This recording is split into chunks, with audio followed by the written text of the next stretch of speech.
So you make a good point here, which is a point that I've thought about since I was, I don't know, 12 or 13, which is why does it hurt so bad to get rejected, right? So there's this it's I mean, it's one of the worst, by the time I got into my 20s, I was much I was like whatever. But as a youngster, it was definitely an incredibly painful experience. And also, that means equally, it was incredibly anxiety inducing to think about asking somebody out. And your point is, well, look, if you take our ancestral environment, that is the environment in which we evolved for thousands of hundreds of thousands of years, getting rejected a couple of times might have blown your reputation to smithereens in your group, right? So it actually was a severe like social mistake to do that. And so what you're saying now is like, okay, it feels the same to us though, in the same way that maybe watching a horror movie is terrifying, even though nobody's going to kill us from the horror movie. Um, so what happens then is that men, we might think to ourselves, well, just, get on Tinder, ask 200 people out. You'll get rejected 198 times, but 2 times you might get a date. But we're ignoring, Yes, error right, management is but better. we're ignoring, of course, the massive psychological toll that would take on any normal human being. So what happens instead is, after protracted period of rejection, these people just retreat from the marketplace altogether. And that leads to this weird phenomenon. And I actually was not aware of this until one of my students showed me these chat sites before. I think they mostly got taken down. You probably know more about that than I do, and we can talk about that. But these groups of people who would obsess over their own incompetence, their ugliness, and their inability to get a date. And it was like a way of, I don't know, like it was really weird to me, the psychological cause of this behavior. So, what do you think? Why do you think people would sort of like bathe warmly in their own abject humiliation? Because that's what they do. They almost compete to mortify themselves more than the next person.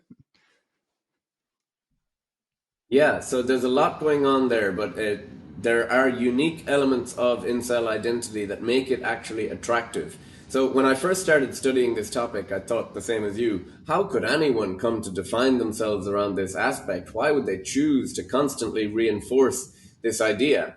But so the first thing that's going on there is something called self-verification theory, which was developed by a professor at UT who taught me this year, actually, Professor Bill Swan. And he recently wrote a paper analyzing incels through this lens. Self-verification theory suggests that humans have an inclination to surround ourselves with others who see themselves in the same way. So whether you see a cat or a lion in the mirror, you want to surround yourself with people who see the same thing and don't tell you, oh, you're actually great. And that very much describes incels. The worst thing you can say to an incel is, you're not so bad, you could develop yourself and you could go out and get a girlfriend. They Okay, don't want to hear that. They want to hear, yes, you're as may I bad as you say you interject are. right there before allowing you, of course, to Sure. proceed? Just because I want to push on the self verification theory, because to an evolutionary psychologist, self verification theory could be puzzling. Because if you say to me, like, I think that I'm a hideous person, but let's say that 3 girls think that I'm awesome, why should I want to discard what they're saying and reject it and seek out people who also think I'm a terrible, low talent, nothing? Like, what would be the adaptive advantage to that? So you have some sort of coalitional psychology being engaged there of incels actually, those are their friendship networks, and they to engage with the mating market would actually be to put that at Mm-hmm. risk because they actually might Ah, kick them out of the yes. forums. So there's some of that going on. But in terms of just self-verification theory more generally, and I did have this discussion with my professor about what is the function of this accurate self-view. But if you just think about your sense of self and what you think others' sense of that self is, it needs to be useful Mm-hmm. in the world. So if it's very unsettling if people are describing you in a way that you don't feel accurate. And an example of that might be Imagine you're out on a night out in a bar somewhere, Bo, and I'm with you and we're friends. And then I start drinking a little bit too much and I start telling all the toughest guys in the bar, Bo would kick your ass. He is absolutely, this guy, he's tough. He's tougher than you, and start picking fights Yeah. on your behalf. It's a positive thing, but you know Right. it's inaccurate, and it's Right. getting you in trouble. It positions you in the hierarchy in a place that you're not Right. comfortable falling from, and that's what I think incels don't like. They prefer the accurate self-assessment, um, rather than it just feels more authentic to them, and therefore more useful to navigate the world with. That's a really good point because uh so the fighting one's a very direct and immediate example.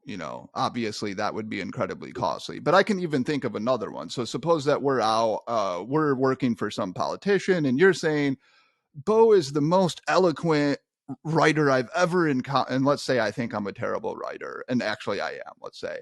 And you're like, he's just this great writer. He's a brilliant orator. And they like give me a job, and I freaking humiliate myself. That is also very costly. So, yeah, I think that makes a lot of sense. So, it's actually the case that although it might be advantageous in the moment for people to believe that you're better than you are, in the long run, it might actually be quite deleterious. And another point you made there, which Absolutely. is an interesting one, is that at some point, okay, so you, if these people go back, once they get in with this coalition and that's their identity, if they were to go back on the mating market and maybe even have moderate success, they would probably be jettisoned from their community. Is that right? Is that the incel like rule? Yeah, that seems to be a pervasive kind of behavior among incels, because incels largely believe in what's called the black Okay. pill. And black pill is a derivative Mm-hmm. of the red pill from the movie The Matrix, which describes seeing the world as it really is compared to the blissful ignorance of the Right. blue pill. So the black pill for incels is a particularly bleak truth to swallow. The belief that there's nothing that could ever be done to improve their romantic prospects, and they should lay down and rot, and there's no hope. It was over from the beginning. It's all very dismal. And, that's quite appealing, because a little bit of hope is more dangerous to incels, because it means they have to try and engage in the mating market and overcome that anxiety, face the rejection. With incel identity comes your coalitional psychology of your friends.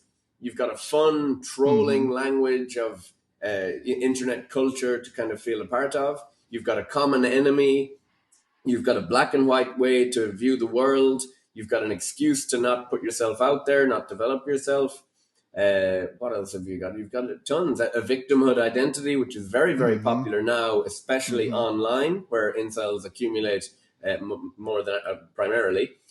So when you trade that against an evolutionist, or just someone with my male typical psychology, might think, yes, I know the anxiety of the mating market. Yes, I know it hurts to be rejected, but god damn it, it's worth it on the other side. I promise you. But it's not obvious to me that that is Mm-hmm. obvious to incels. They might be just satisfied with online worlds, pornography, the dating market. And, I say that as someone, to be romantically successful, you have to go through a lot of rejection and be Yes. willing to do that. But I've come to kind of learn that for a lot of men, there just isn't enough green light there to go for. It's all red, it's all rejection, or perceived this way, and it's just not worth it to go through it for them. So it's not obvious to me that the answer for every incel is to re-engage with the mating market. That might be anxiety inducing. It might be pretty harmful for the girls they encounter, things like that.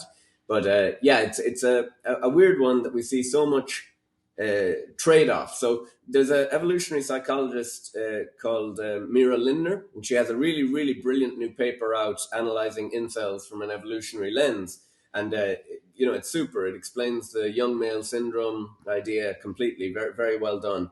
But there's one area of it that I really disagree with her on. She characterizes incels as coalitional bargaining for sexual access, and I see that incels might have done this throughout our Hmm. ancestral history. A group of men team up together, maybe try and kill the Chad alpha at the top and to Right. stand a chance, something like this.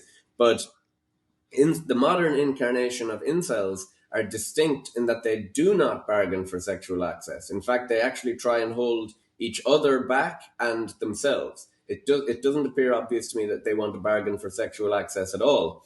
They seem to be having coalitional psychology engaged to bargain for maybe better social treatment or proof of Hmm. victimization. So incels might collectively engage in misogyny to incur some backlash, and it's proof that society Right. hates them. See, I was right all along.